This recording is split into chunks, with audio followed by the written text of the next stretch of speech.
Hello, welcome to AT&T ThreatTraq for September 8th, 2015. This program provides network security highlights, discussion, and countermeasures for cyber threats. And today we're joined by Jim Clausey online. Welcome, Jim. Thanks. Good to be here. Good to see you. Well, you look a little like a lens, but it's good to hear from you.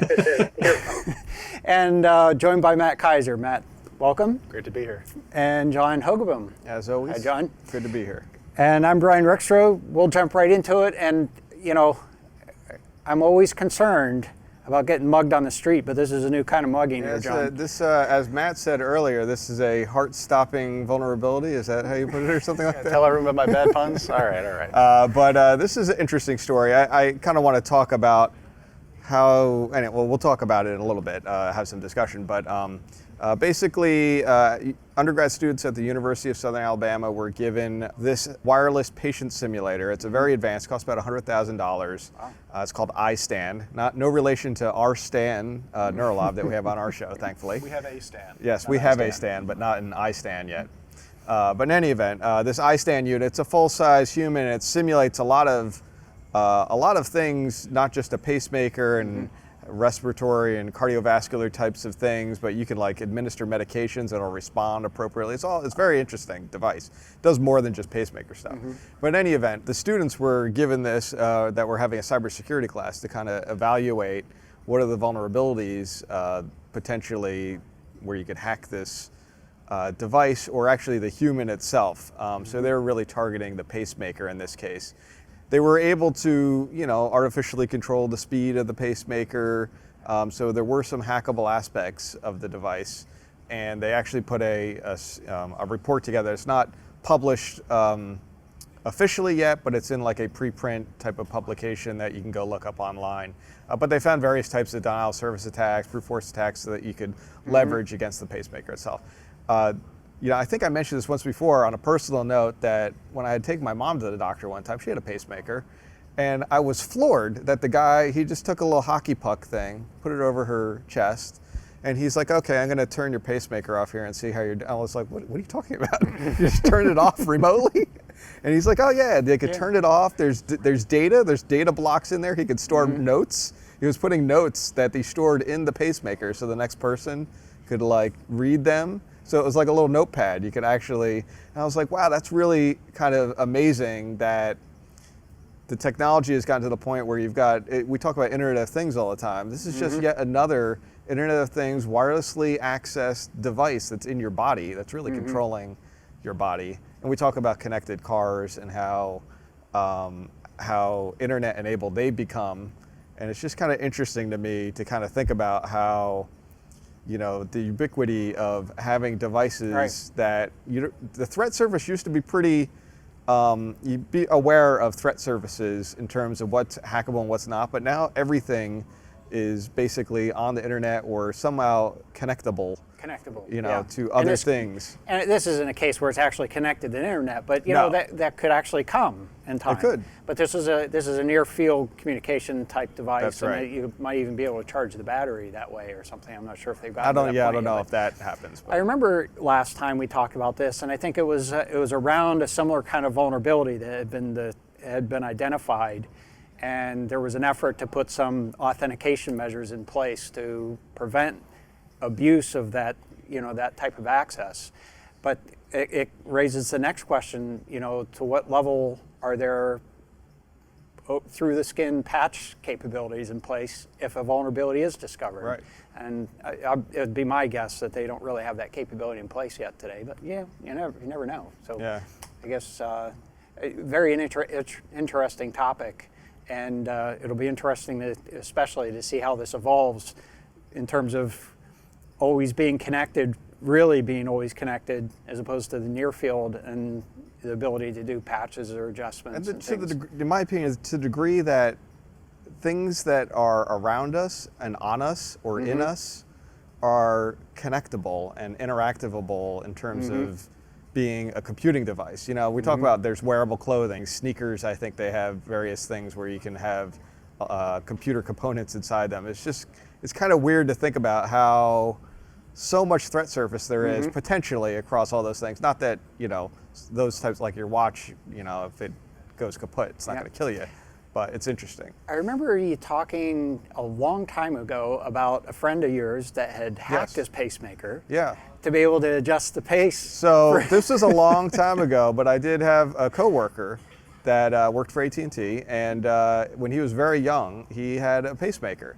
But they did not have variable speed pacemakers at that time. Right. So he invented it. He actually is co-patentor of the variable speed pacemaker. But what he actually did is, he had to write, sign all these waivers when he had this thing installed, because nobody wanted this. He basically built his own pacemaker, and underneath the skin there was a magnetic reed switch that he could put like a flat refrigerator magnet on, and that would go into high-speed mode, so that he could, if he wanted to play basketball or do something that was active, he could get his heart rate up, because that was the problem he had. It was always at a constant level. He couldn't do anything really physically exerting, but he was young, so he wanted to. But in any event, it's interesting. So there you story, go, yeah. the evolution of the near-field communications and Yeah, associated this with was like medical back devices.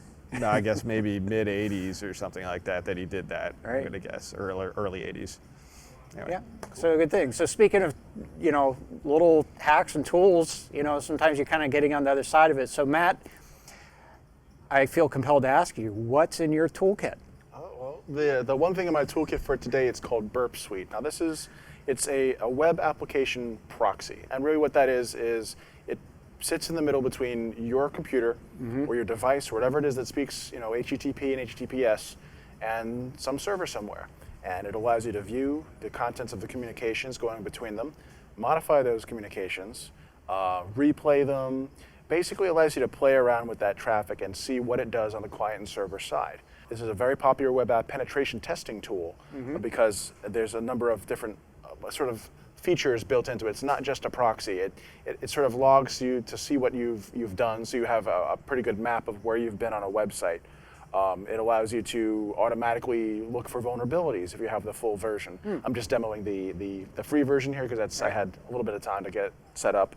There's all sorts of fuzzing tools built in and comparison tools, so you can take a look and say, I've modified this variable when I make this request. I can see this is page A and this is page A with the modifications.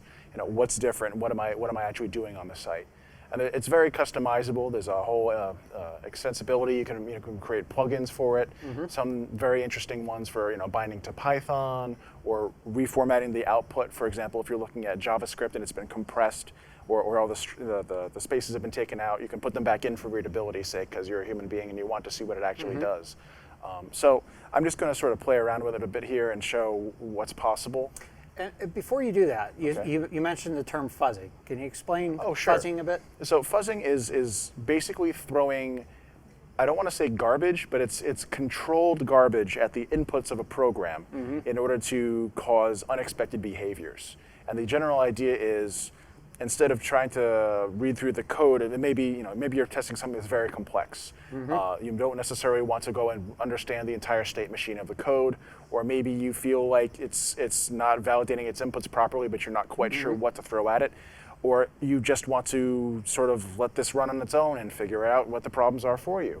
Fuzzing allows you to throw this sort of controlled garbage at it in a way that it can tell the difference between it's running, all of a sudden it's crashed, or it's throwing strange errors at me, and determining based on what you see in each of those, you can say, okay, well, garbage input number 123, 704, and 1008 were different from the rest of the set. I should spend my time looking at those inputs rather than trying to do it all by myself. All right. So I think your analogy, sort of throwing garbage at it, things that it's not expecting, to see how it deals with those and see if any strange behavior. Most likely you're not going to get a controlled response because it's not really controlled input, but at least get an indication of something bizarre that might be happening, suggesting that it doesn't handle something quite correctly, and then you can start pursuing that further. So, all right, very good. So what we're looking at here is Burp Suite. This is the free edition. There is a paid edition that unlocks a lot more functionality, but for our purposes today, I think I can sort of run you through the basics of what a web application proxy is for. So what we're looking at here is the proxy pane, and this is sort of the basics of what Burp can do for you. Now, if you are a web app pen tester and you want to take a look at an application, and I've pulled up, this is called Crack Me Bank. This is a pretty well-known vulnerable application, and I'm logged in as a test account. And It's like a it's an application that's meant to This be is for you to not a test real against. bank. Let me put that right out there. This is not a real bank. This is set up. Nor would I want a bank at a bank called Crack Me Bank. Crack Me Bank. Yes. The idea of the site is basically for people to, practice their pen testing skills and write web app scanners against it to say, I can automatically detect this type. It's sort of a test playground. So I'm logged in, and I'm going to set up a transfer of funds from an account, and they're not really validating your input. So I'm going to say account number 123. I'm going to send them $1,000, and the account type is going to be saving. So let me just make sure I've got this set up to intercept. That's an important thing. The first thing you can do is you can toggle intercept on and off. So when you're talking to a website through your browser, lots and lots of requests are going by. You don't always want to be validating yes, no on each one. So what we've got here is you can see that I've made a post request, which is one of the verbs in HTTP. A post request to this particular URL, this transfer.php. And you can see that there's a cookie being sent, there's a refer field, all these things are fairly standard. And down here at the bottom, you can see the data that's going across. Now, on most good bank websites, you would see that this is encrypted. Burp actually allows you to set it up as a CA within the browser, so your browser will treat it as if it's trusted, and whatever whatever certificate that your proxy presents to your browser, it will trust because it's a CA. So that's how you can get around testing sites that have HTTP enabled. Burp will do HTTPS communications and proxy, and then still allow you to intercept them and all that. Correct. Stuff. And that's pretty handy when you're testing real websites that would have this security in place. Now, if you're testing something like a smartphone application that validates the certificate, then you wouldn't be able to do this. But for the purposes of this test, you can obviously see that I can see everything is in plain text. This was not sent over HTTPS, and that's something, if you were a tester, you'd say, well, that's a problem. This is banking especially information. for a bank. Exactly. But you can see that the parameters that I sent, this is a 2 account number, that's that number 123, amount, that's at $1,000, type is checking, and the button that was clicked. So you can see basically everything that was sent within this request. Now, if I wanted to change something on the other side, say, I'm proxying and I don't want the value to be 1,000, I want it to be 10,000. And I don't want the account number to be 123. I want it to be 456. And just to be clear, even though you clicked submit in your browser, Burp has intercepted, right? And it hasn't really sent it to the real website yet. Correct. Right? The server hasn't seen this yet. Okay. So at this point, I'm free to make any changes I want. Now, I can change these to valid values. I can change these to invalid values. If I suspected I could do SQL injection on the side, I could throw in some syntax here and see if it treats it as SQL or throws back a server error. I can do a lot from here. This is sort of the bit-by-bit way of doing it. If I wanted to go a little bit crazier, I could send this over to Repeater. Repeater is one of my favorite tools because it saves a particular request that you want to test more frequently, and you can just use this as a template and keep changing it and do it again and change it again and just see how things change one by one by one. It's a lot easier than having to go back to the website every time you want to make that request. It saves it here and just keeps shipping them out. If you want to take a look at what your site is, one of the nice things about Burp is that it allows you to save your entire session. So anything that you did, if you were 2 hours into a 5-hour test and you did something cool and you don't remember what it was, you can log it within the system, but it'll also map out all of the directories of the site. So if you've seen all of these pages, you can just sort of go back and say, okay, what did I ask for and what did it give me for any of the pages within the site, as long as you're filtering the proper way. Scope is important for a pen tester. You want to make sure you're testing the site you intend to test. And all sorts of documents are written up for specifying scope before a pen test occurs, because if you go off of scope and you knock over somebody else's server that doesn't belong to you, or was production and you're supposed to be testing in development or some test site, you can get into a lot of trouble. Well, and it can get particularly tricky if you have a site where it's branching off to point to other sites. Yep, that's very true. So I was going to show the spider tool. That allows you to basically give it the site, and it'll start looking for all the links and try to traverse to each one, and from there traverse to the links that are on those pages. And in cases like that, you'll very quickly get out of scope. If your site links to other websites, you'll start ending up at other places. So you can tell it, don't spider outside of the scope, and you won't have that problem, or you shouldn't have that problem. The scanner is a tool that I don't have today. If I click here, it's going to give you a, hey, here's all the cool features you could pay for. But that's one of the really cool tools. It's like any web application scanner that you would point at a website, but it also saves all of the requests and responses for you in a very nice format. You can go back and review them yourself. I happen to like it a lot, and I've used it before. So there's a free version and a paid version. And there's a paid paid version has more stuff in it. Yep, the paid version is really for professionals who do this all the time and want to be able to use these advanced features. If you're just tinkering around, if you wanted to see the traffic going from your browser out to the internet, you can still do that without having all the attack features that are offered to you as a professional.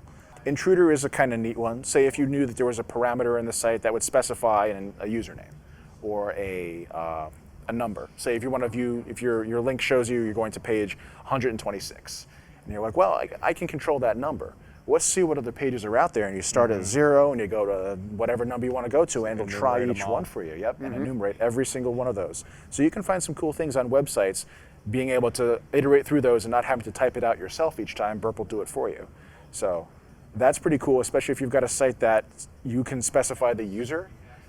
It's a terrible design choice, but some sites really do this. Where I think, if you, for example, if you wanted to go to Facebook, I think you can still refer to users by their user number in the URL. So if you wanted to go through, and I'm saying you should do this, don't go attack Facebook, because some people will consider this an attack. But if you wanted to go to a site and try to enumerate all of those, you could see who is each user number. So that's Intruder, but it's also got some neat payload ideas in here. I believe you can do some pretty cool fuzzing. You can do brute forcing, all sorts of. You could go for a while just describing the features within this set. I recommend that anybody wants to play with this, go ahead. This is not an AT&T endorsed product. This is something that, in a previous life, I used to play with a lot, and I still get some use out of it. Particularly if we're looking at malicious websites. If I know there's an exploit kit on this page, or I suspect there may be one, rather than having my browser automatically jump through 4 or 5 redirects and exploit the browser without me having a chance to actually inspect what's going on, I'll run it through Burp. I'll let me step through and say, okay, now it's doing a redirect to this compromised site.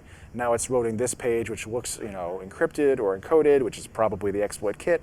And now I see my browser is downloading an executable file from somewhere. It allows you to do that and take your time and look at each one, which is pretty helpful because most people don't operate at the speed of web browsers.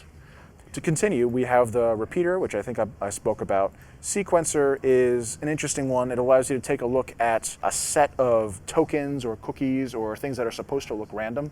You can load it into there and sort of do some statistical tests and say, is this truly random enough? So if you've got something like an anti-cross-site request forgery token that's supposed to prevent you from replaying attacks, perhaps the site hasn't actually built it properly. Maybe there's a way to actually replay some of those attacks given enough tries. So you can sometimes tell that out if you're using the sequencer. Decoder is another tool, cool, and I know we have our own little decoder tools of our own at work, where if something is base 64 encoding, I don't want to type this out again, drop it in the decoder. These same sorts of tools are available within Burp. Base 64 is probably the most common one that I use, but there's URL encoding, ASCII hex, HTML, all sorts of ways of encoding and decoding text. Now, decoding is great if you're trying to reverse engineer something. Encoding is cool if you want to send something back to a website and make sure that it's formatted properly to actually be acted upon. Compare is what it sounds like. 2 responses side by side. We spoke about it earlier. If you want to see what changes between modifying some parameter somewhere, this is a great way of viewing that. And then we have Extender, which is a menu for extensions. People write their own code for it and extend the functionality. Options and alerts. Alerts is basically your error page, but options is your configurations. And that's kind of it in a nutshell. You could definitely go on for hours for all the things you can do with Burp Suite, but I think there's a pretty good taste of what's available. And I know it's one of my favorite tools. I use it at least once a week, and I hope other folks get some use out of it too. Yeah.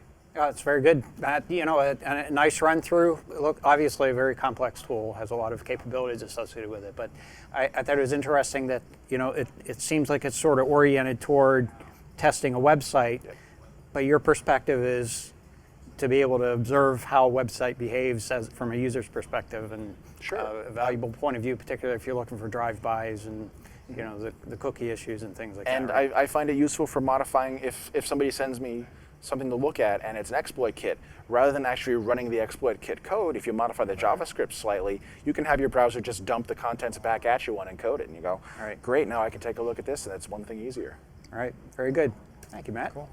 McAfee came out with its quarterly threat report. Actually, McAfee Labs came out with its quarterly threat report, and there were a few things. Actually, they have a lot of good information in the report, but in the back segment, the back end of the report, they have some statistical information, and I just wanted to share a few of the observations associated with that. The first one is, first of all, there are actually separate graphs in the report. They're separated a little bit. I decided to put these side by side because it does present sort of an interesting observation.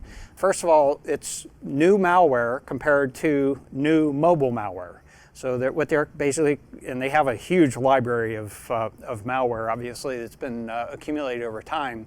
But interesting, over the last couple of quarters, that the new malware, and I equate this to basically desktop malware, PC malware, that type of thing. The amount of new malware has gone down over the last couple of quarters compared with new mobile malware, which actually has gone up significantly, relatively speaking, over the last couple of quarters. So perhaps what we're seeing here is the beginning of the shift more toward the mobile malware than we had previously seen. So interesting observation there. But to take a little bit of a counterpoint, if we look at the number of new malware samples in the PC world compared with the new mobile malware, they're a factor of 37 different. So we had on the order of about 45 million new samples in the last quarter associated with desktop malware, PC malware, whereas in the new mobile malware space, it's on the order of about 1.2 million. So pretty big difference between the two, good, healthy order of magnitude difference. So the shift is, still, it's sort of accelerating toward the mobile devices, but still very much overwhelmed in the desktop space. Now, another interesting observation, I'm not sure about the dip in 2014 associated with this, but the variety of new ransom malware certainly has been, I would say, going through the roof, relatively speaking, on the order of about 1.2 million new samples that have been captured over the last quarter. So I think that's, certainly interesting. We've talked about different types of ransom malware over the last, couple of quarters, perhaps the last year or so, and certainly the notion of destructive malware, that is something that is perhaps more pervasive. Not just getting, single samples or a single target, but perhaps being able to do something to spread is one of the concerns that I think we need to be concerned about it across the industry, that is to make sure that we can't become a victim of those things. But another sort of interesting observation from the report. I don't remember exactly when it was, but there was a concerted effort to go after the crypto locker sometime in the middle of last year. That may have corresponded with that dip. I don't remember the exact timing. Good point, Jim. That's right. There was a sort of a sting operation associated with that, which may have been able to put a little bit of a damper on the activity. Perhaps some others, I'll say, joining in the fun, so to speak. So in any case, this report's available. We'll provide the URL for you if you'd like to take a look at it. A lot of other topics are discussed in there. Just wanted to share a couple of those observations. But, speaking of ransomware and mobile malware, Jim, I think you have a little story for us here.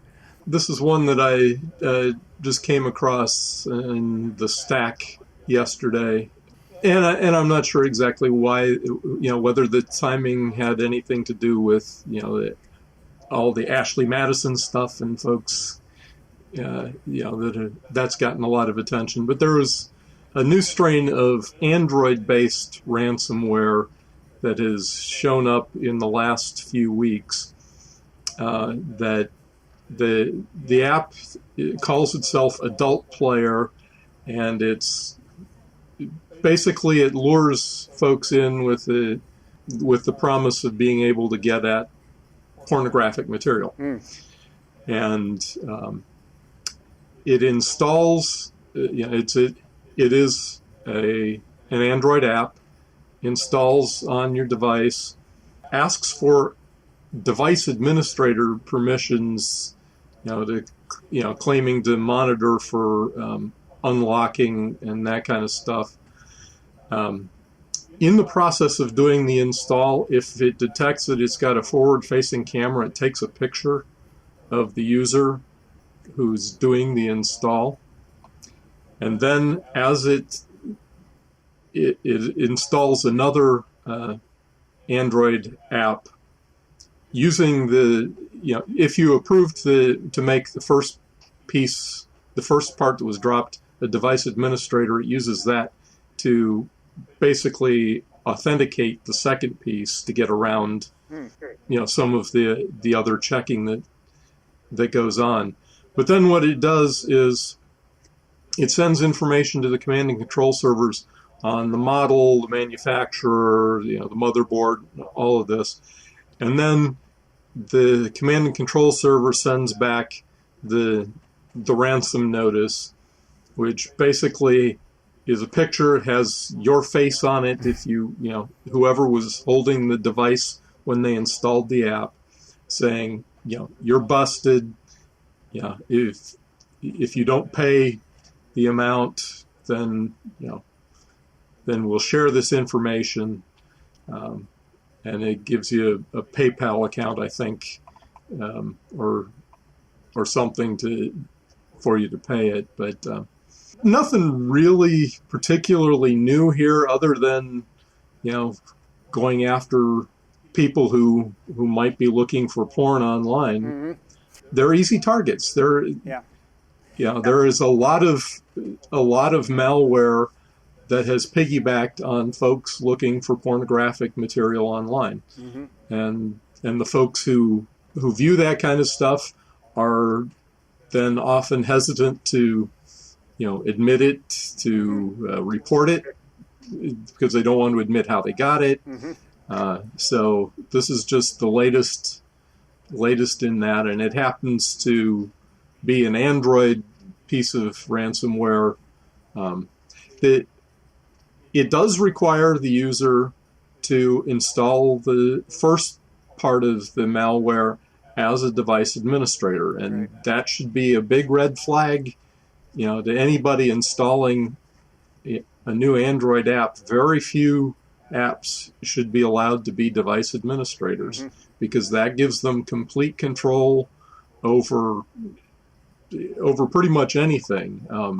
The things that should be allowed to be device administrators are things like, the antivirus apps, so that they can scan other apps, stuff like that. But the vast majority of applications that you're installing on your Android device should not be a device administrator. If you get one that asks you to activate it as a device administrator, that's a huge red flag to me. Right.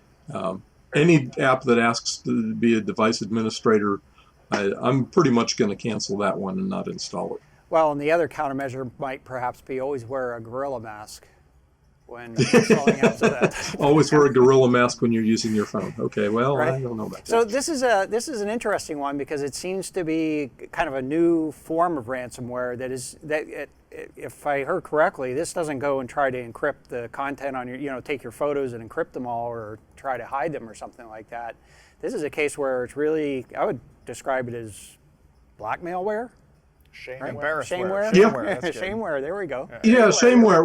Whatever. Exactly. It's because it's not encrypting, but you can't. Yeah, it takes pains to protect itself. So once you've made it device administrator, now trying to deactivate it as device administrator, that's when it's going to.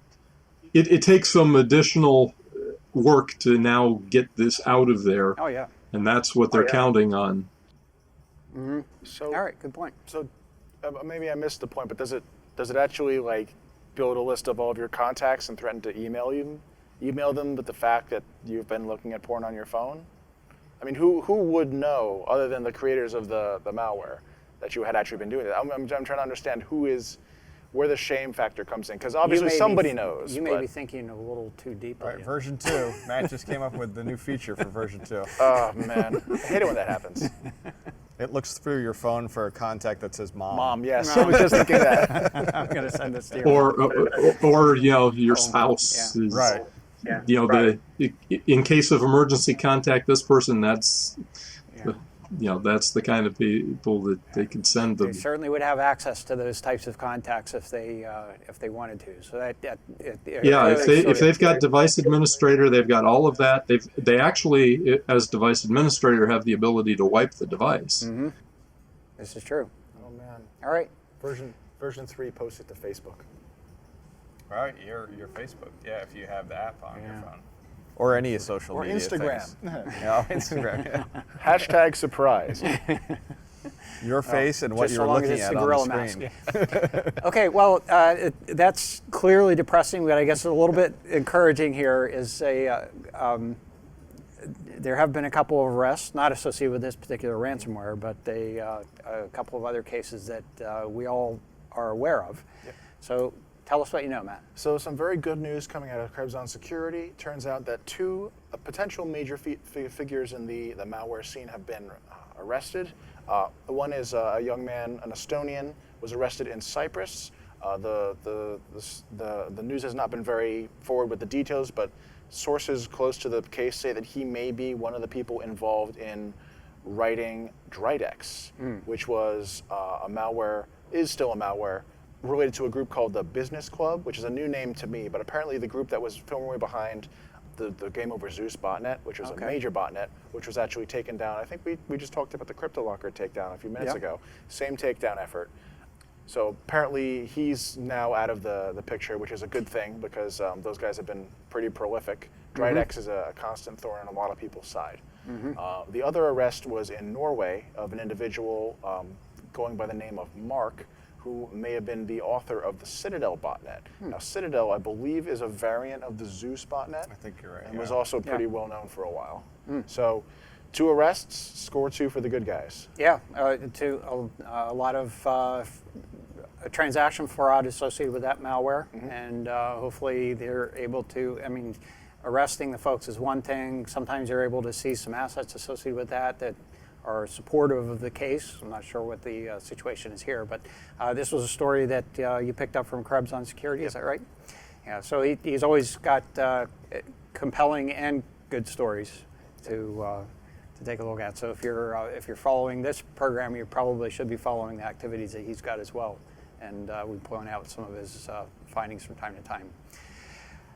So Jim, I guess we're in the regular routine here with a couple of new experiences in the Microsoft patch space.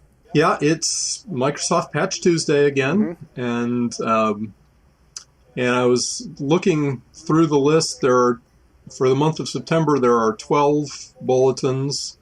5 of them Microsoft rates as critical, and basically, in order to rate them as critical, they have to pretty much be remote code exploit without necessarily too much human intervention. The first one on the list is MS 15-094 is this month's Internet Explorer updates. It seems like pretty much every month Internet Explorer is getting patched, and this month is no exception. Critical remote code exploits available there.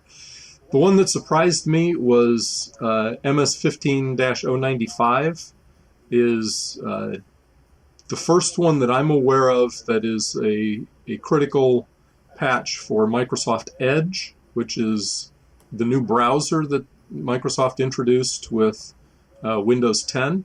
It looks like it's pretty much very similar to what the same vulnerabilities that are being patched in Internet Explorer. I don't know that there's a whole lot of code shared between them, but the description sounds very similar between what's patched in Edge and what's patched in IE this month. But to the best of my knowledge, I believe this is the first critical vulnerability that's been patched in Microsoft Edge.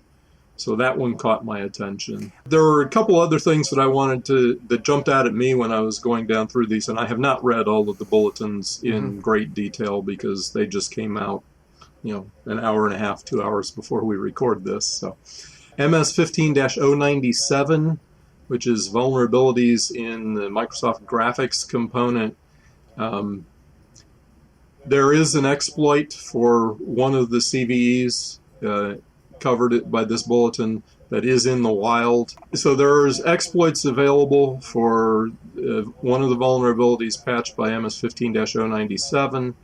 There are exploits available, there are exploits in the wild exploiting one of the CVEs in MS-15-099, which is Microsoft Office. And then one of the other ones that caught my attention was MS-15-105 is another security feature bypass in Windows Hyper-V. So in the hypervisor component that allows you to run virtual machines on a Windows server. Those are the ones that caught my attention. As I said, I haven't read all of the other ones, and as we say every time, test them out and apply them as soon as possible, because the bad guys will be doing the same. So even the ones where there aren't exploits available yet, the bad guys have the patches. They can see what changed, so they can try to figure out how to exploit them. Absolutely. All right. Well, thank you, Jim. Next item here, we're going to go over to John. And John, I guess, of course, there are patches in every software, every piece of software. And but I guess what's a little surprising here is the coincidence that we have a couple at the same time. But tell us about it. There's probably completely unrelated, maybe just because there's a nice long holiday weekend. People had time to explore. I'm not theorizing about that. In any event, two vulnerabilities detected in security products this time. So the first one in Kaspersky, in their 2015 and 2016 engine, I guess it's the console. He didn't actually give real good detail about how you would leverage this, because he actually went to Kaspersky and notified them through the correct channels.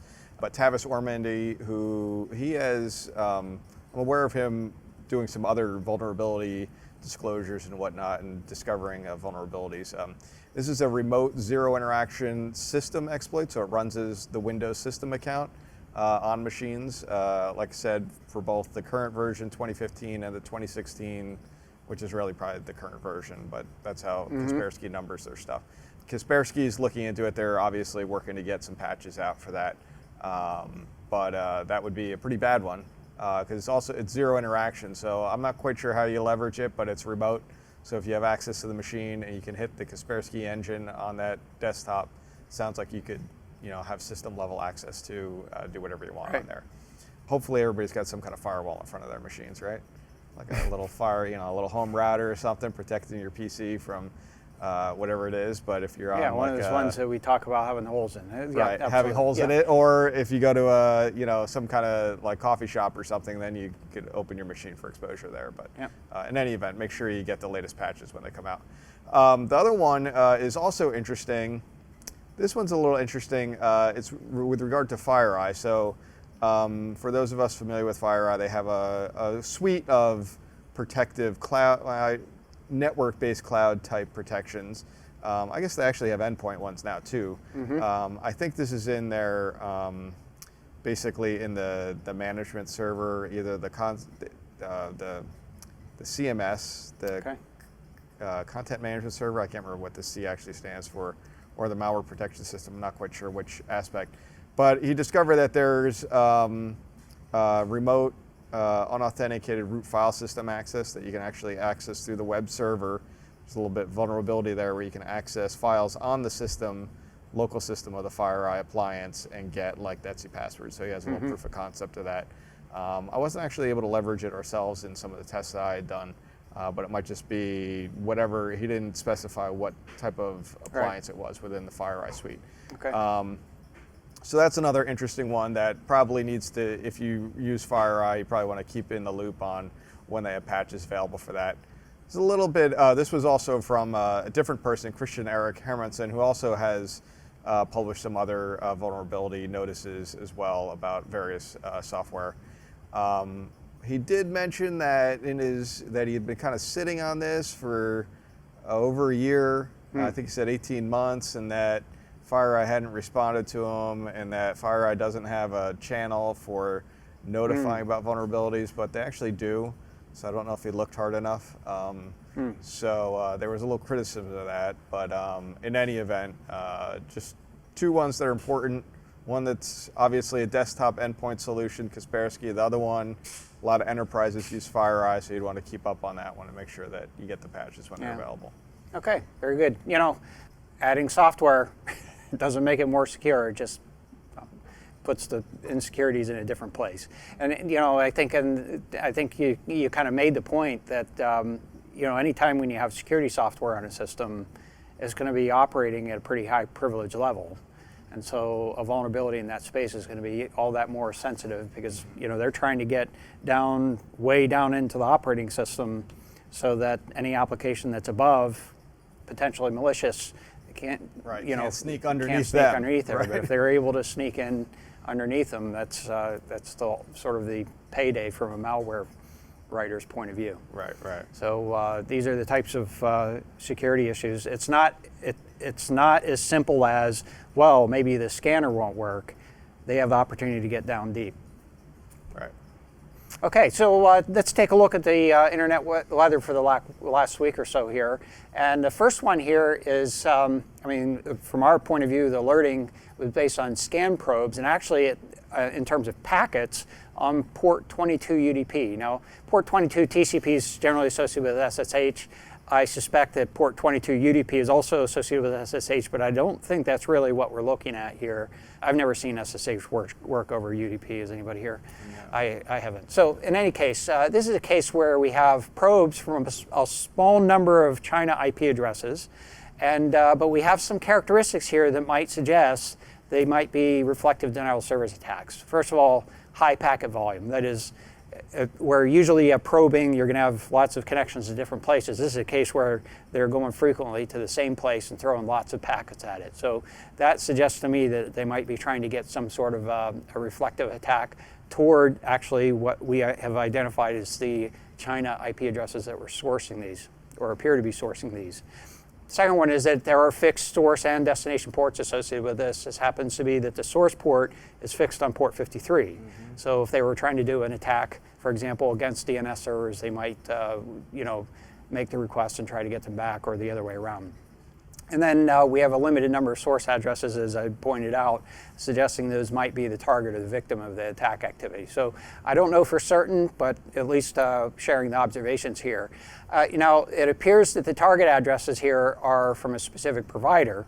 That is the targets of the scanning activity. Go ahead, John. Yeah, I was going to interject because I had done some analysis of this, and it actually looks like these limited number of Chinese sources are scanning address blocks. It almost looks like scanning, but it's not. I don't know what it is, but they are moving. So it's not, when I had looked at a particular hour, it was all concentrated on a particular service provider that they were kind of hitting en masse with this 22 UDP stuff. But the following hour, it was outside of that, and then the hour after that was outside of that. So they're moving. I'm not going to say what the address block is, but they kept moving along through it, it looks like. For what intent, I have no idea. It doesn't make any sense. Also, passive DNS that we have doesn't really indicate that these are real, it's not real DNS traffic coming from this traffic, which makes me think that I'm not quite sure it's really DNS reflection. It might not be DNS reflection. It's a good point. Because it doesn't look like legitimate DNS is occurring within these sessions. Anyway. So in any case, a little bit of strange activity here, and you know, just as a little reminder here, in order for a reflective denial of service attack to occur, you really have to have two conditions, both of which you would try to avoid. One is the ability to spoof source addresses, that whoever's conducting the attack, from the point where they conduct the attack, they have to be able to spoof the source address to be the address of the target. And there have to be exposed services in order to facilitate it. So whether it be port 22 in this case, of which is an application we're not really aware of, or port 53 as it is in the source address in these cases, those DNS servers would have to be available, which, you know, DNS servers are available and accessible on the internet to do these sorts of attacks. But in any case, if you have any information on it, feel free to contact us. It's ThreatTraq at list, or it's actually AT&T ThreatTraq at list.att.com. Next item here is scan probes on port 1701 UDP. Now this one is registered to layer 2 tunneling protocol, and the scanning activity that we're seeing most recently is a single source address from China. So we have certainly, as you can see here, some continuous activity that's been taking place over the last week or so, actually 2 weeks which started with some spiky activity and became a little more persistent. So it appears that there might be something of interest that they are finding out there, or certainly looking for. Next item is scan probes on port. Actually, these are basically email retrieval protocols. Port 110, 143, 993, and 995. That's POP3, IMAP, or Interactive Mail Access Protocol, as well as the 2 respective ports that are over SSL, that is an encrypted session. And it turns out that most of these probes are from a US university. I think they're basically innocuous or research associated with, but I would also like to point out that a lot of this probing activity has basically been getting posted or published on the internet. So effectively, there's a website you can go to, you can get actually the raw data associated with these probes. So if there's anything revealing about that, it would be accessible to malicious actors. And so it kind of sort of has its bittersweet twist associated with it. In any case, you can see sort of the profile of activity of the different colors that are shown on here. More particularly over the last few days, it seems like the level of activity has escalated for some reason. Looking at the top 10 most probed ports, at the top of the list, port 23. No surprise there, it's been pretty much in that spot for some time now.